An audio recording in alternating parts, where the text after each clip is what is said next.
শংকৰে খন্দালে নামৰে পুখুৰী মাধৱে বন্ধালে আলি কাষে কাষে ৰুলে কদম পুলি ভকতে জিৰাব বুলি। নমস্কাৰ, আপোনালোকে চাবলৈ আৰম্ভ কৰিছে টুডে লাইফ। আজি মহাপুৰুষ শ্ৰী শ্ৰী শ্ৰীমন্ত শংকৰদেৱৰ তিৰুভা তিথি আৰু তিৰুভা তিথিৰ উপলক্ষে আজি আমি আহি উপস্থিত হৈছোঁ শ্ৰী শ্ৰী বদলা পদ্মাৱতী সত্ৰত। আৰু আমাৰ সৈতে কিছু লোক আছে, ভকত বৈষ্ণৱ আছে। আমি তেখেতসকলৰ কাষলৈ আহি গৈছোঁ, আপোনালোকৰ কাষলৈ আহিছোঁ। যিহেতু অসমীয়া প্ৰাণ প্ৰতিষ্ঠা স্বৰূপ শ্ৰীমন্ত শংকৰদেৱৰ যিহেতু আজি তিৰুভা তিথি, আৰু তিৰুভা তিথি কেনেদৰে আপোনালোকে উদযাপন কৰিছে তাৰ বিষয়ে অলপ কিছু আপোনাৰ পৰা জানিব বিচাৰিছোঁ। আচলতে কমলাবাৰী ঠোলৰ আমাৰ যিমানবিলাক সত্ৰ আছে, সেই কমলাবাৰী ঠোলৰ সত্ৰসমূহত আমি মহাপুৰুষ শ্ৰীমন্ত শংকৰদেৱ, মাধৱদেৱ আৰু শ্ৰী শ্ৰী বদলা পদ্মাৱতী এই তিনিজনৰ তিথি অতি উলহ মালহেৰে ইয়াত উদযাপন কৰা হয়। আৰু এই তিথি আমাৰ এই তিনিজনৰ তিথি আমাৰ 4 দিনীয়াকৈ উদযাপন কৰা হয়। প্ৰথম দিনাখন চাউল ভোজনী, দ্বিতীয়খন থাপনি, কীৰ্তন আৰু ভাঙনি, এনেধৰণে আমাৰ তিথিবিলাক উদযাপন কৰা হৈছে। আৰু ঠিক একেধৰণে আমাৰ বদলা সত্ৰতো আমি ইতিমধ্যে আমাৰ মহাপুৰুষ মাধৱদেৱৰ তিথি শেষ হৈছে। ইয়াৰ পাছতে শ্ৰী শ্ৰী মহাপুৰুষ শ্ৰীমন্ত শংকৰ গুৰুজনাৰ তিথি, আজি কীৰ্তন অৰ্থাৎ তিৰুভাৱ তিথি। আৰু আজি তিথিৰ ৰাতি পুৱাৰ ভাগত আমাৰ পুৱাৰ গীতসমূহ ইয়াত পৰিৱেশন কৰা হৈছে, জাগৰণ, চলন আৰু ভ্ৰমণ। গতিকে এই গোটেই সমস্তখিনি পুৱাৰ গীতখিনি ইয়াত পৰিৱেশন কৰাৰ অন্তত আইসকলৰ নাম হ'ল। আইসকলৰ নামৰ পাছতে ভকতসকলৰ কীৰ্তনীয়া নাম চলি আছে।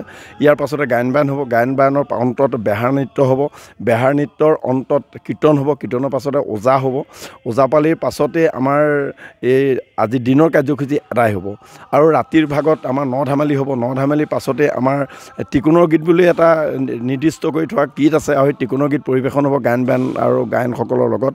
আৰু টিকোনৰ গীত আদায় হোৱাৰ পাছতেই আমাৰ নাম প্ৰসংগ হ'ব। নাম প্ৰসংগৰ অন্ততে আপোনাৰ কীৰ্তন হ'ব, কীৰ্তনৰ পাছত ওজা হ'ব। আৰু ৰাতি আপোনাৰ 12 বজাত সেইখিনি কাৰ্যসূচী আদায় হ'ব। আৰু ৰাতি 2 বজাৰ পৰা আমাৰ ঘোষাবাইত বুলি এটা আধ্যাত্মিক চৰ্চনৰ এটা আমাৰ বাজানা আছে, আৰু সেইখিনি আচলতে খোল আৰু তাল লৈ পেলাই ঘোষা কীৰ্তন কৰা হয়। আৰু সেইটো আচলতে আমাৰ আধ্যাত্মিক চৰ্চন এটা আছে যে এই ঘোষাবাইতে যিটো কাৰ্যসূচী, এই কাৰ্যসূচীটো অহৰ্ণীয়া ভকতে শ্ৰৱণ কৰিব নোৱাৰে।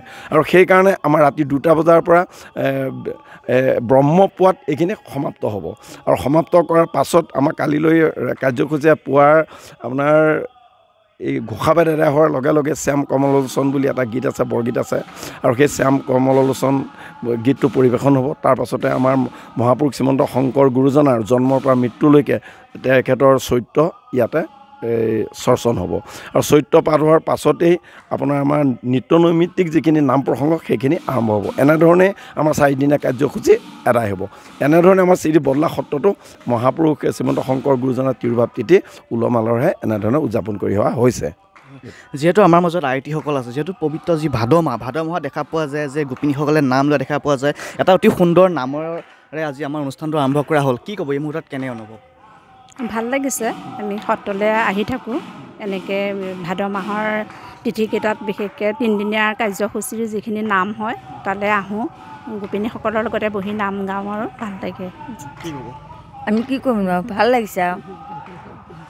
হয়, এনেদৰে শ্ৰী শ্ৰী বদলা যি পদ্মাৱতী যি সত্ৰ আছে, বদলা সত্ৰত এনেদৰে নাম লৈ থকা দেখা পোৱা গৈছে। যি গুৰুজনাৰ যি তিৰুভা তিথি, সেই তিৰুভা তিথি অতি উলহ মালহেৰে তেখেতসকলে ইয়াত উদযাপন কৰা দেখা পোৱা গৈছে।